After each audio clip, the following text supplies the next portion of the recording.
Welcome back to the Crochet Karate House, my friends at yarnspirations.com. I'm your host, Mikey. Today is the 4-row repeating blanket.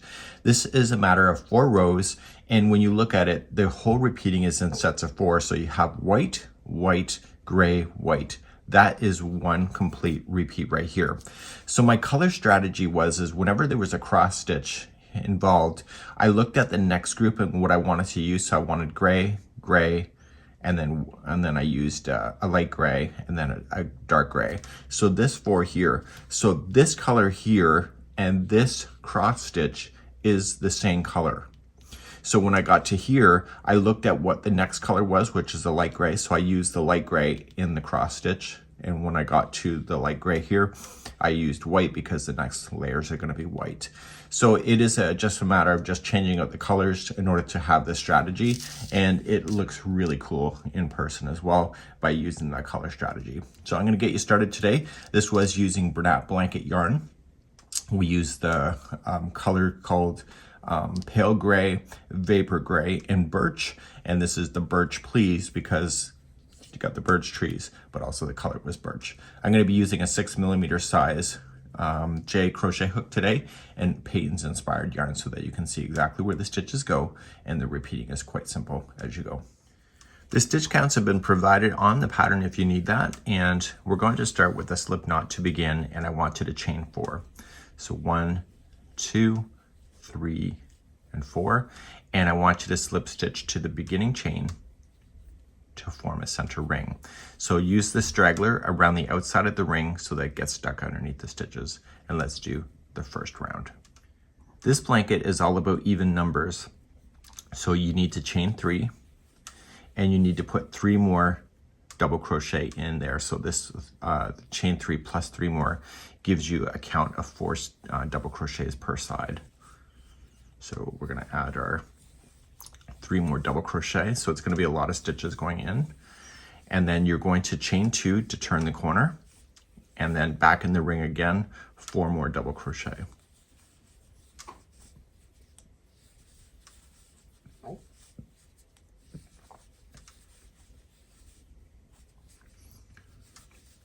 Turn the corner again, and we're going to chain 2 and 4 more double crochet. Because the cross stitch is a multiple of 2, we have to make sure that this is always an even number whenever we're doing all of the rows. So chain 2, and we're going to do our last side. And so there'll be 4 double crochet in that too. So whenever the color is not changing out, in this case it won't be changing, I'm going to do a half double crochet join to the beginning.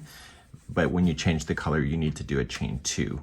So, and then slip stitch to the top of the chain 3. So if you're not changing the color, just do a half double crochet to the top of the first chain 3, and this will create the bridge that will create that space, just like the rest of them, and it keeps you right in the center of the square. Let's begin round number 2. Round number 2 through 5 is the repeat throughout the whole thing, except for the final 3 rows or 3 rounds. So round number 2, we're going to start off by chaining 1, and you'll single crochet into the corner. The corners on this nen will be 1 single crochet, chain 2, 1 single crochet, but the rest of these are all in the back loop only. So just starting into the back loop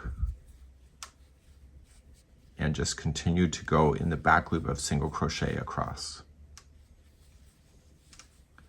So if you're new to crochet and you're looking at this pattern, when you use both of the stitches, or both of the loops, that's 1 stitch. If you use the loop only 1 and it's the furthest from you, that is the back loop. So you're using the back loop here, and then you're going to get into the corner, so single crochet, chain 2, single crochet, and then continue on the back loops for the remaining of the sides. And please do this around for round number 2. In coming around, therefore, you can just go into the last space where you started, and then I'm going to do a half double crochet join because I don't want to change the color. So in Bernat Blanket, this is a very small detail, but it helps to be able to break it up. But if you don't want to use the back loops, then by all means don't bother. If you went over top of the straggler at the very beginning, you can safely cut that down and move on to round number 3. Round number 3, we're going to chain 3, counts as your first double crochet, and into the corner space, you're going to double crochet. So using the regular stitches now, starting right here, you're just going to double crochet yourself across. So when you hit your corners, it'll be 2 double crochet, chain 2, 2 double crochet, and you'll just have this double crochet round to take you around for round number 3. And I'll be right back in a moment. I'm coming around, and in the last corner where I started, you'll put 2 double crochet in, and the cross stitch is the next round, and so I'm going to need to change the color because that's what I want.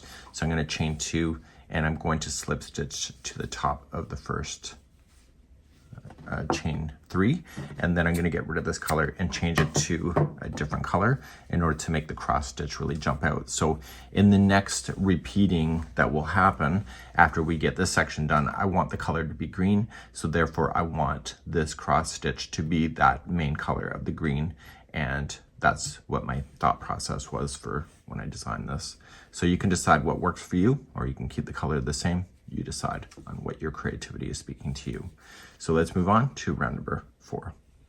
So when you're starting a cross stitch row, you want to start right into the corner. I recommend you put it onto the hook first and then just wrap it around. So put the straggler of that last underneath the stitches so that it can get trapped, and just pull it through and attach. And you're going to chain 3. So 1, 2, 3. If you don't want to really weave in your ends, just continue to bury those underneath the stitch work for a couple inches. So then just double crochet back into that same corner, and then we're going to cross stitch ourselves until we get to the next corner. So to do that, you're going to skip the next stitch and come to the one after, and you're going to double crochet. Now when I cross stitch, I like to cross stitch in behind, but if you want to cross stitch in front, you can decide what works for you. Okay, so some people will argue that on YouTube that they prefer that, then do it if that's what speaks to you. So to come into this one, I just wrap the hook and I lean the project forward, and I'm gonna go into that skip stitch. And because I have the straggler yarn, I wanna trap that under that stitch as well. And so I'm just gonna double crochet into that skip stitch. Okay, so they're both used. So then I skip one, and I come to the second, I double crochet, and then I come into the one I skipped.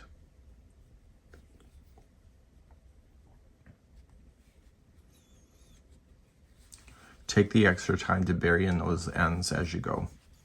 So once you have that done, I'm just gonna put that aside. So I skip one, double crochet into the next, and come into the one that I skipped. So because this is an even number, you should end up on the very last stitches that are being used will be a cross stitch when you get across. So if you have an odd stitch left over, something is wrong. And this happened to me, so sometimes when I cross stitched, I might have actually used the same stitch twice, and that's very possible. So just keep an eye on that. And again, the stitch counts are available on the pattern if you need it. So I've cross stitched across, and now I'm ready for my corner. So the corners will be 2 double crochet, chain 2, and 2 double crochet. And then you start again with cross stitching. So skip the first one, go to the second, double crochet, and then come into the one you skipped. Okay, so I need you to do this all the way around, and you'll see the texture as it does in the pattern really jumps out as a result of this cross stitch. And I'll be right back in a moment, so go around. I'm coming around on the cross stitch round, and I fill in the last space or the last corner with 2 double crochet. And because I want to get rid of this color, I'm going to chain 2 and slip stitch it to the top of the first chain 3 that I started with. And I want to change the color back to blue because the repeating was right here from row number 2, 3, 4, and 5 is the ending of the repeat section, which will be the same color as the color before the cross stitch. So let's bring on that color, and we'll do the 5th row round in a moment. So bring back the other main color that you started before the cross stitch. It'll be, in this case, it's blue, and attach it to the corner. And this is the 5th round. And chain 3 and double crochet into the same corner. And if you go over top of the stragglers, that'll help you as well.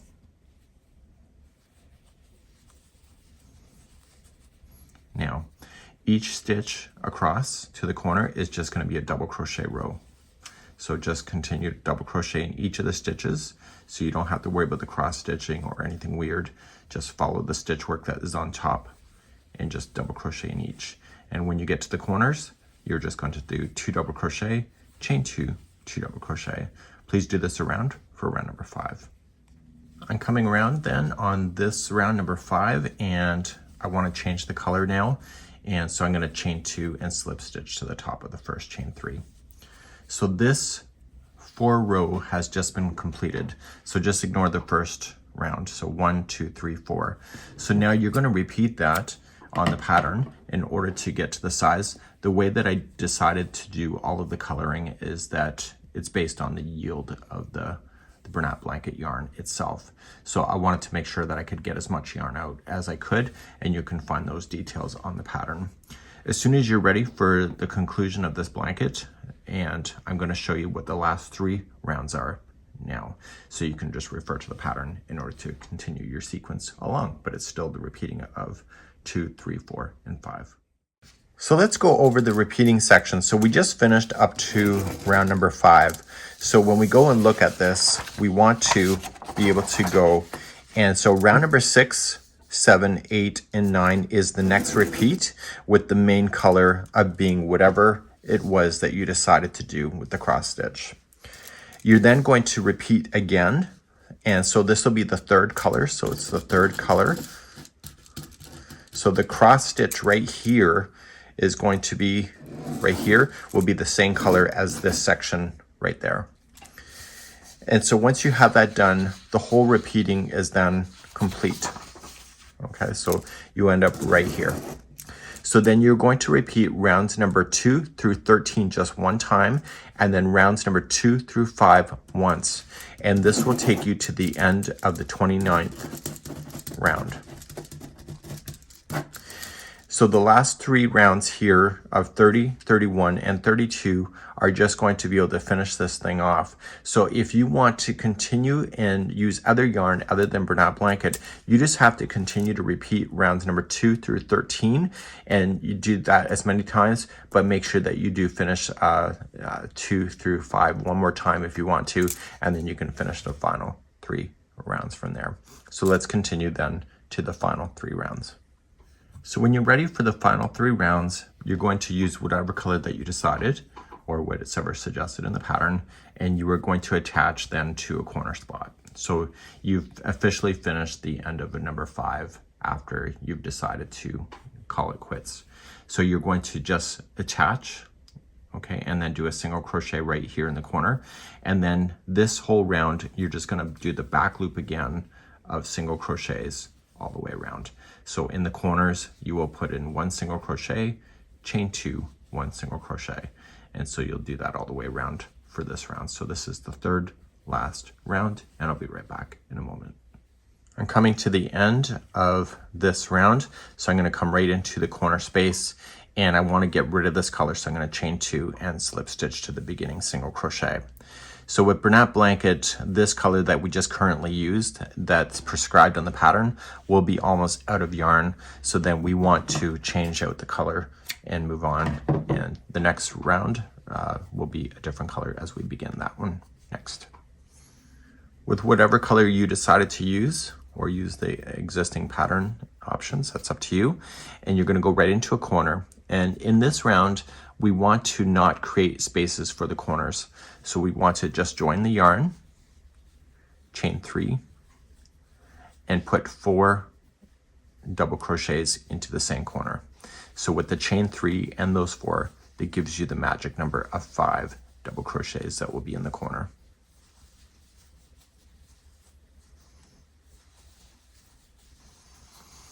Okay, so then you come into this one here, and you're going to double crochet in each of the stitches, then all the way across.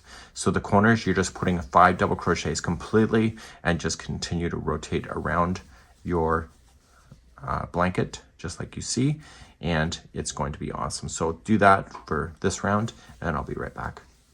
I'm coming all the way around. The first corner is completely done, so it's not like before where we have to finish off a corner. So we're just going to slip stitch to the top of the chain 3 and we're going to get rid of this color, and we're going to move on to our final round using a different color once again. In the final round, we're going to do slip stitching, and there's nothing wrong with increasing your hook size. So if you're a tight slip stitch person, then what can happen is that it can really buckle things. So if you want to increase your hook maybe to a 6.5mm size K, it might be easier for you. Going into any stitch that you would like to go into, you are just going to join the yarn right there, and you are going to just pull through. Okay, so that was just a slip stitch. So going into the next stitch, just slip stitch.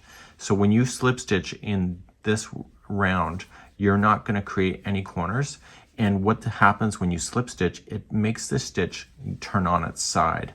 So you're going to notice after I get a few more done and pull a little bit of slack, is that the slip stitching just appears on top of it. So you end up with the last one being the external, and this just is kind of rotting on top. This appears to be like surface overlay, which I really do enjoy. So you're going to slip stitch your entire border all the way around. I'll be right back. So when you get back around, you're just going to go right into your very last one. Here's a little trick for you though. If you decide to cut your yarn early and not do the last one, just pull this yarn through and slam it through a tapestry needle. Like this. And then go into the first one and go as through this way. And pull it to the same length that you see the rest of the stitches, and take this yarn and just go down through that one there, and keep pulling it until it matches the same. Turn it to the back side, and then you can just weave in your ends here on the back. So just going through once. If you want to have it tie into a little knot, you can, especially with the Bernat Blanket, it might be helpful. And then just keep weaving it in. Just stay on the back. So once you get that done, you can just trim your yarn, get rid of any other tails that you may have, and it's a really cool way to be able to finish this off.